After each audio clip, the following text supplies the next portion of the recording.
बजे ये गाना। No que más me ama.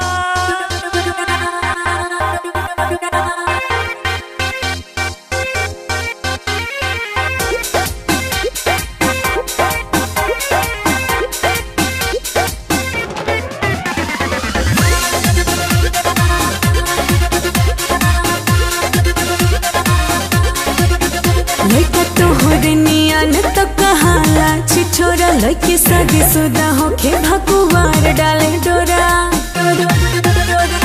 काली गोरी सब उन्हें प्यारी लगती है, काली गोरी सब उन्हें प्यारी लगती है। बोले सपनों की रानी तो हमारी लगती है, बोले सपनों की रानी तो हमारी लगती है।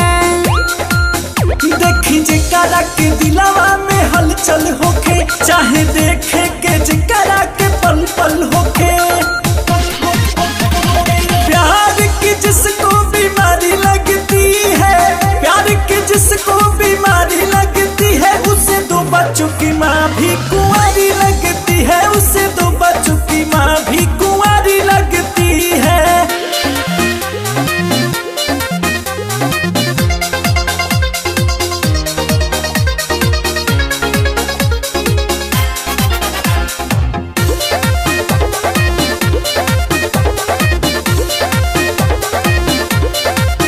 चालू लइका कहे चांद तारा ला दे हब हो, देह सोना चांदी से मढ़वा दे हब हो।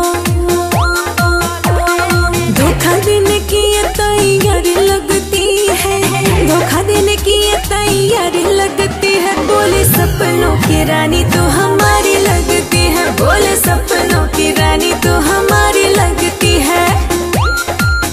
चांद तारा के तू छोड़ा यारा मान दिखा हो, प्यार दिल के गहराई वाला जान दिखा हो। जिनको अदाए मस्त सारी लगती है, जिनको अदाए मस्त सारी लगती है, उससे दो बच्चों की माँ भी कुंवारी लगती है, उससे दो बच्चों की माँ भी कुंवारी लगती है।